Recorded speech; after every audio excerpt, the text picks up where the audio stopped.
Good morning and happy Wednesday, October 16th. Welcome to Breakfast with Bridgett, streaming live on News 6 Plus and clickorlando.com. I'm Bridgett Ellison. Good to be with you this morning.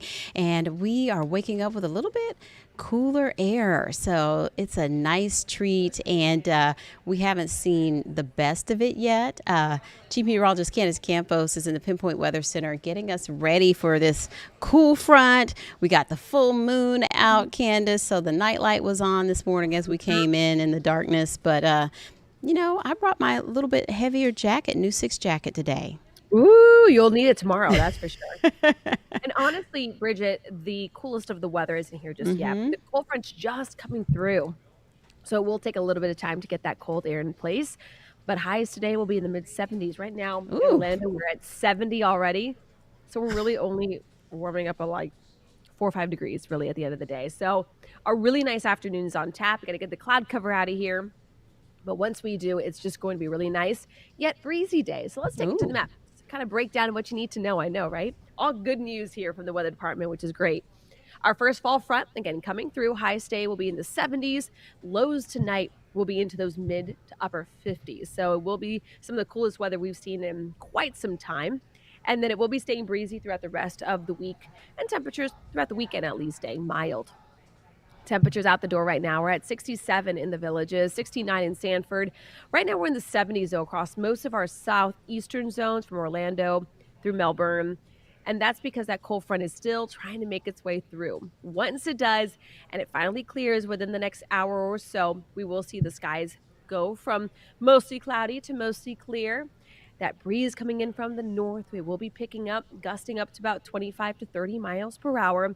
And then as we head into your Thursday, we will continue to see a little bit more of a northeast breeze. It could clip parts of the coastline with maybe an isolated sprinkle, but really that is about it. No real big rain chances in the forecast, at least for the next 7 days. So as we take you here throughout the next few hours, highs today will be into those mid 70s between about 2 and about 4 o'clock. Again, the clouds will linger kind of throughout the first half of the morning. So let's take Orlando, for instance. 66 will be your temperature by about 6. Then as we head into about 8, we'll be down into the low 60s, nice clear skies in place. And then overnight by 10, already dipping down into the upper 50s with that breeze from the north, about 10 to 15 miles per hour. Now, those wind gusts, along with the cooler weather, is going to make things feel a little more blustery today, as we will see those winds again picking up between about 15 to 30 miles per hour, even up to about 30 right along the coastline as we head into the afternoon on Wednesday, and it will be staying breezy. Now, it will be a cool afternoon. Our highs officially today sit at 74 degrees. Now, our overnight lows will be down into the 50s across our more of our central areas, inland, certainly all in the 50s, although Marion County, you have the opportunity to even get down into the 40s at this point in time. So the last time we saw temperatures in the 50s overnight was all the way back in April 25th. So it's been over like 170 days since we've seen temperatures that nice. So again, today, if you're walking out the door in the next few minutes, it's not the noticeable change just yet. It will come this afternoon, and that real cool spot of the week will come tonight and into early Thursday morning. And then you saw those temperatures back into low 80s as we head into the weekend, but still real comfortable conditions. Temperatures still running below average. So enjoy it, embrace it. We deserve it here in Central Florida. Anyone who's concerned about river levels and stuff, we are going to see some levels rise just a little bit in the next couple of days. That's not due to added rain. That's actually the combination of the runoff from other rivers and waterways, but also as we head into the weekend, especially with the St. John's. The St. John's is a little tricky. So a quick kind of explanation is basically our river in the St. John's goes from south to north, exiting and spilling out into the Atlantic. So the problem is that when you start getting the winds coming in from the east, it's pushing all that water back into the river and then back down. So you basically get a buildup. So when we have a really strong breeze, and already we have flooding issues along the St. John's, that onshore breeze off the ocean doesn't help because it doesn't allow the river to spill out the water into the Atlantic, kind of holds it there. So that's why we are going to see those water levels rise a little bit. It's more wind driven, not additional rain driven. Yeah, it's a very intricate river. It's a very slow river. It goes from south to north, where most rivers go from north north to south. Uh-huh. So, it's unfortunate that there's so many neighborhoods still dealing with a lot of that flooding, but at least we're not adding to that with any rain in the forecast. That does definitely help, and at least with all the cleanup that still needs to happen, it's a little bit Right. more comfortable outside and not so, oppressive and, Oppressive or more dangerously rain and hot. more storm. Yeah. Exactly. Right, Exactly. right. All right, well, good deal. A little taste of fall air. Let's do it. I can't So, wait. and you I wonder said what it'll last us for several days, so. Yeah, yeah. I mean, we're gonna moderate a little bit every afternoon, but I can't wait to find out what type of boots Bridget's gonna wear tomorrow. Ooh, and you know what? I'm in the Mm. process of getting some new rain boots. Oh, I'm we don't excited need about those. that too. We don't need those. I know, but I do need some though for the next time Next it time. comes up. Understood. Understood. Yes, yes, but I love my boots, so I know you do. time to dust them off. All right, great. Thanks, Candace. Bye. Bye. Trooper Steve is out in results one, and we're talking about this weather. I know yesterday you sort of started this theme of like it being delicious, and so it's Oh, good. I think Crystal kind of took that and ran with it yeah, on the like morning it's just, show. we love our food, and it Right. was just a natural reaction. The second that forecast popped up, I was just like, mm. And it just came across air, and Chief looked at me like, "Did you just me?" Uh, And I was like, "No, ma'am, I your forecast." right. So, But it is so nice walking out this morning. Gorgeous. The weather was amazing, and just seeing the difference, that it makes to hmm someone's day. So hope hmm everyone's enjoying it for the most part. I can tell you, Bridget, we had a pretty good traffic morning, and things just got kind of busy out there okay. when it comes to I-4. No major crashes, but your drive time just spiked by 10 minutes. So let's go Oh, right to the drive time. Westbound right now in Seminole County, on I-4 from Sanford to downtown, now a 26-minute drive. This is high.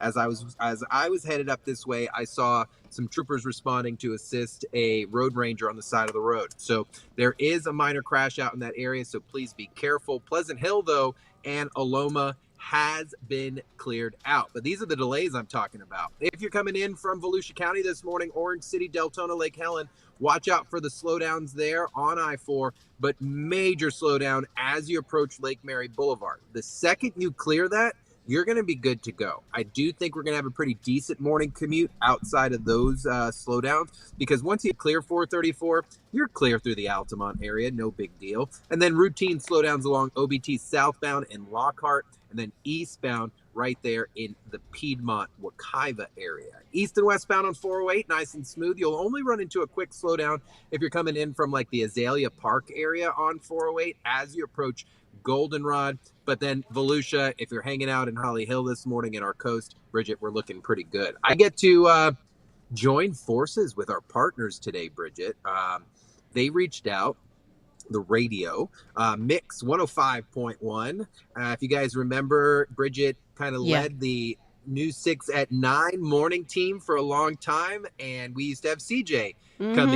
in. And so I will be joining CJ and Jen this morning. And that's where I'm going to take Trooper Steve on patrol. We're just going to put up a camera, have it go live so people can watch our interaction there. And we're going to be talking about crime prevention in your neighborhood. Mm. Things you can do to stop those little people from walking around and messing with your car and things like Mm-hmm. that. You Mm-hmm. would think that this is common sense, but hey, it just takes someone that maybe you're familiar with, like me, getting on the radio and talking to you a little bit. So we're going to record that today, and that will Yeah. air tomorrow. And you know what? This is sort of timely when you think about how people right now might need extra help with sort of fixing up things around your property Absolutely. and sort of the do's and don'ts with how to make sure you're setting up a deal for someone to help you Right. out, because sometimes you Right. can You don't want to get get conned. scammed. Mm-hmm. Yeah, like this morning, you guys put out a great story that and that the state with the blue roofs. If you got someone knocking on your door saying, "Hey, I'll charge you $100 to put the blue tarp up," you're getting scammed, Yeah. because the state of Florida has said that that's free. And there's so many. I had gutter people knocking on my door 2 days afterwards, and it's like, Mm. guys, I'm good, thank you. Yeah. So yes, Bridget, we all need that reminder. Heck, I even need it every now and then, because Just we that get so caught awareness. up in the Mm-hmm. routine. Mm-hmm. Yep. just get caught up in that routine and just need just someone to say, hey, did you lock your doors? Did you turn your garage lights on? Stuff like that. Are there some And bad we're gonna habits talk. that you really need to tighten up on? Yeah. Absolutely. So we're going to be doing that today at 10 a.m. and everyone Okay. can join me over at clickroll.com. Awesome. So is it like a simulcast? Will you be on the radio with them at the same time, or are they No, done because by we're that going to time? record. Okay. We're going to record today, and then Okay. it will air on Mix tomorrow morning. Oh, cool. Awesome. So the new 6 You'll be in two people places get at one time inside. tomorrow. Yes, the new 6 folks get a nice little preview to it today. Yeah. Yeah. And it was great that they were an option too when our power, if you lost power and things like that, we talked about how you could still get our signal and information during the hurricane, through our Yeah, I had partners. friends So, listening to us on the radio. I thought it was the coolest thing ever. There, I was like, Yeah. wait, News 6 is on the radio right now? That's kind of cool. Yep. It's all a partnership, especially in those times of emergency too, helping out the community. Absolutely. So, all right. Thanks, Steve. See you ya. then. All right. Speaking of all that cleanup, there's a lot of debris still to clean up, and people have been patiently waiting for, help from cities, counties to sort of clean out the debris and doing their part to make sure that they've got it organized and in the right places. And so, today marks a week since the landfall. Mark Lehman has more about the cleanup and why it still will take a while to get all this debris cleaned up around Central Florida.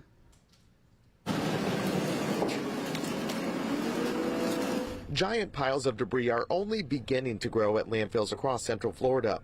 Nearly a week removed from Hurricane Milton, Seminole County's solid waste manager told News 6 they're looking at tens of thousands of yards of cubic waste. Because it's impacted the community very differently. Some neighborhoods have had pretty severe impacts, trees down in the lakes, and other communities have had very little. Drop-off sites were opened earlier in the week. Now curbside collections are starting up today in Marion and Orange counties. No matter where you live, the guidelines are generally the same. What we ask is vegetative debris in one pile.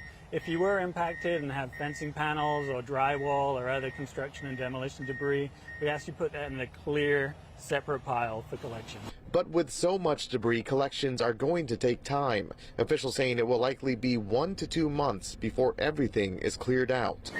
We just ask for patience in this time. I hope people appreciate the scale of these operations. Yep. So there you go. 1 to 2 months it could be to really get everything fully cleared out. Of course, be careful with, handling all that stuff because it can be a hazard as well. And speaking again of more of those elements around recovering from these hurricanes, and Candace mentioned it, the water levels, things like that still shifting. But both Milton and Helene have caused shortages across the country. Maybe you've seen some of this on social media. It can be everything from even like IV fluids, fuel in some areas. And officials say these issues are because of the back-to-back storms sort of messing up the supply chain. So Amy Kiley explains the disasters taking a toll on the Small Business Administration's disaster loan program that's meant to help out business owners as well. After not one, but 2 recent hurricanes, the U.S. faces some shortages. The Biden administration is invoking the Defense Production Act because the nation's IV fluid supply is critically low. Its biggest producer is in hurricane-ravaged North Carolina. In Florida, officials say they're working with ports to restore the fuel supply. We have now dispensed, just from the state, over 2.5 million gallons of gas free to the people of Florida. Meanwhile, the Small Business Administration's disaster loan program is out of money. Officials say that's after about 49,000 recent applications. People can still apply, and Congress can approve more funds after its recess. FEMA says it has enough money for now, but the ongoing spread of misinformation about operations is not okay.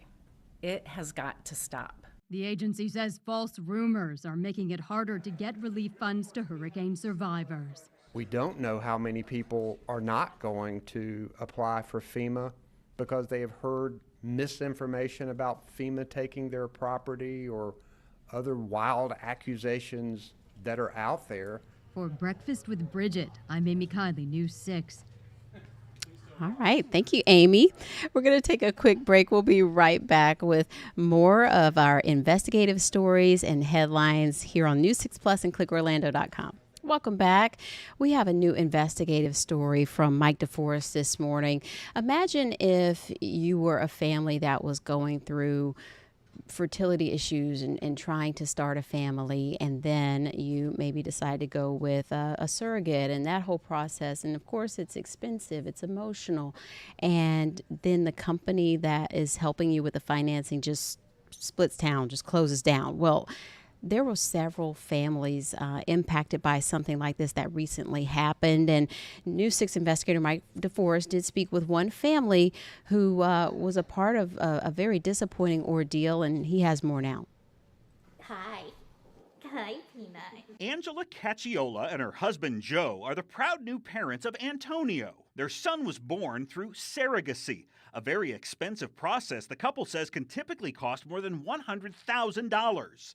Much of that money goes towards compensating the surrogates, like Sarah, who carried baby Antonio, and covering their medical bills during pregnancy. We tried our best to treat her like family. Like many intended parents, the Cacciolas used an escrow company to hold their money until it needed to be paid out to the surrogate. The Cacciolas sent their money to a Texas-based company called Surrogacy Escrow Account Management, or SEAM.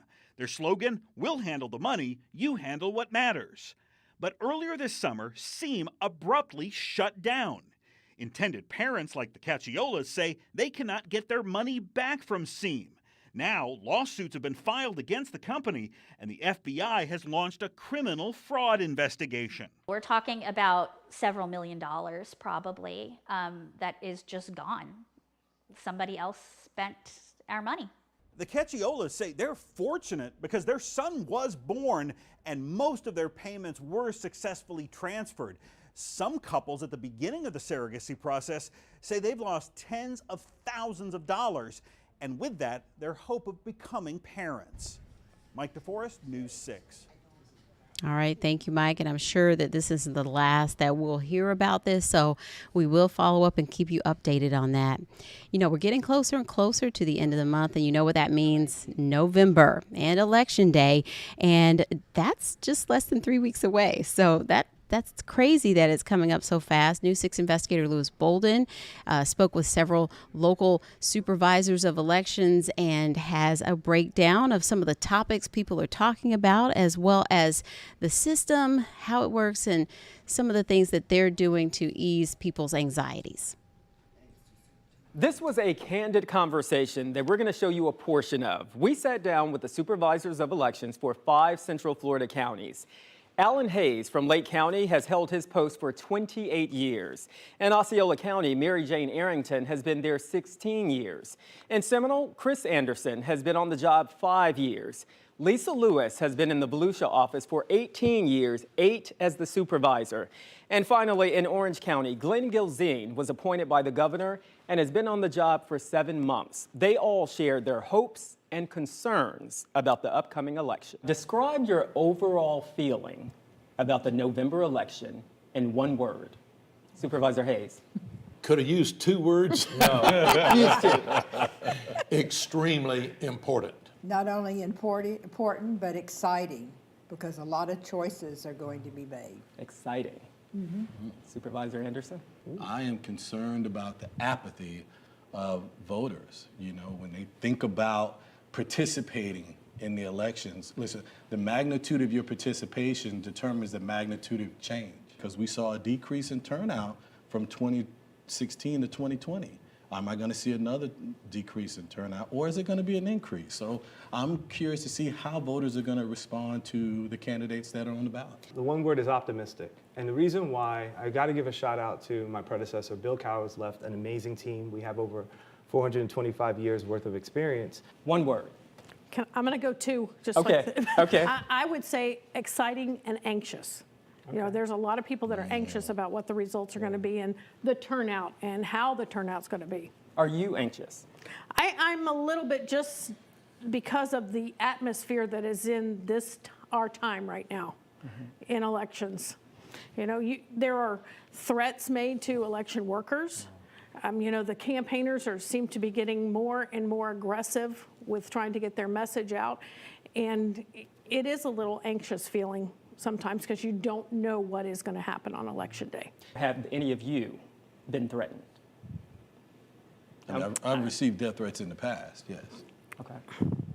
There's been, I wouldn't say that they are threats so much, but they're alluding to that. We've had some letters, we've had some emails and phone calls. Intimidation. It's intimidation, exactly. That's exactly what it is.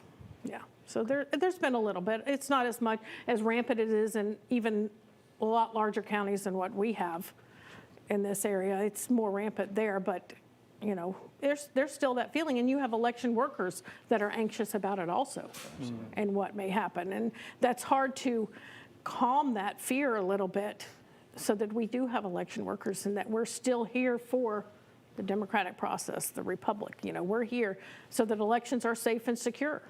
That's what we want. We want people to register, to vote, us to count the votes. We present the results. We all saw the vitriol after the 2020 election cycle, and it's continuing till present day, and that's where the threats came from. So, the anxious, I think, is a great description. There's anxiety for voters and for our election workers that we have to deal with. And to see the full conversation, you can go to clickorlando.com/results2024. Getting results, I'm Lewis Bolden, News 6. All right. Thank you, Lewis. Like he said, you can go on to clickorlando.com/results2024 and watch that full extended conversation. We're also breaking it down into 3 parts. So part 2 will run tomorrow on the air. And again, go online and share it, watch it, check it out. Some awesome insight from the professionals here in our community. Epic Universe. The opening date appears to be moving up a little bit. It's been under construction for years over on the other side of Universal's property that it holds there, just on the lower end of Universal Boulevard, just kind of across the way from Lockheed Martin, sort of sandwiched in between Universal and Kirkman. So Epic Universe, apparently, according to the Wall Street Journal, will be eyeing Memorial Day weekend for the grand opening.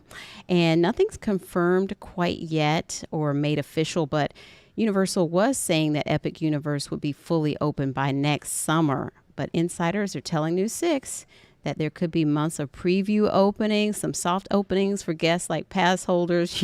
Probably the influencers will be out there giving us some teases of the thrills to come at Epic Universe. So keep your eyes peeled. We're also hearing that the ticket sales will open up even before that. So sign up for the In the Loop Theme Park Scoops newsletter over on clickorlando.com, and we'll keep you abreast of anything we hear for sure. All right. So NASA's largest aircraft ever built is on a 1.8 billion-mile journey to Jupiter's moon called Europa. But before this week's launch from our coast, Orlando Science Center hosted a special event on all of this. And in this week's Getting Results in Our Schools, News 6 anchor Julie Broughton introduces us to a Lake Brantley graduate who is now a systems engineer for the Europa Clipper mission.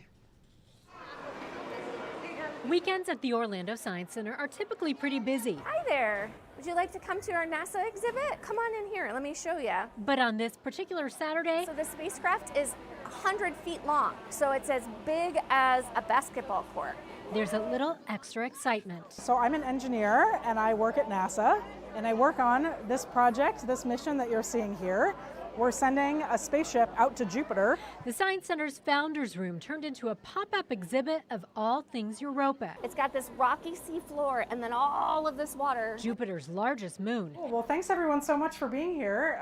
My name is Jenny Kampmeyer. Jenny Kampmeyer is a science systems engineer at NASA's Jet Propulsion Laboratory in California. We discovered that underneath the ice of Europa is a global saltwater ocean. She's been working on the Europa Clipper mission for 5 years. So that means that I basically sit kind of right on the boundary between the science team and the engineering team, and I kind of help them work together. We all have the same goal of getting to Europa and exploring this incredible place. But sometimes we don't always have the same language to talk about these things. Kampmeyer says part of what excites her about her job is sharing her love of space. And I love Europa, I love the science, It's incredible to see people also getting excited about it, maybe learning about it for the first time, maybe someone who is also kind of a super fan but learned something new today. Yes, yes. And I love to see the excitement from everyone who's this tall to this tall. So what do you want to do when you grow up? I want to be an astronaut. And why were you excited to come here today? Because I have an interest in space and I want to see what's beyond the solar system. We never quite know what the thing is that's going to spark someone's imagination and send them on a path to becoming an astronaut or to be working at NASA or working as a science teacher, right? And so if I can give back a little bit in that way, I've had plenty of people in my life that inspired me, and so to be able to potentially give that back to somebody else is a really special and privilege to be able to do that. What a great opportunity to learn more about that. That was at the Science Center. So that was a great piece there from Julie. And we want to end on something kind of cute. If you have not heard about this, is Baby Reese's first Halloween. And that is our theme park guide, Haley Coombs' little boy. And this is his first Halloween. So we want you to help decide on the costume. Go to clickorlando.com and cast your vote. We'll be letting you know on October 29th which costume was the top pick. You got a dinosaur, a dragon, a chicken, or a lion. I'm Team Lion because I have another picture Haley sent me that's super cute. Not as, I mean, he's roaring there. That's super cute. I have one where he's not roaring, but they're all cute. It's a hard choice, but you can vote more than once too, and you can share it online. Let your friends and family vote too, and we'll let you know. And that's going to do it for us for now. We'll see you at noon and right back here tomorrow for more breakfast. Have a great day.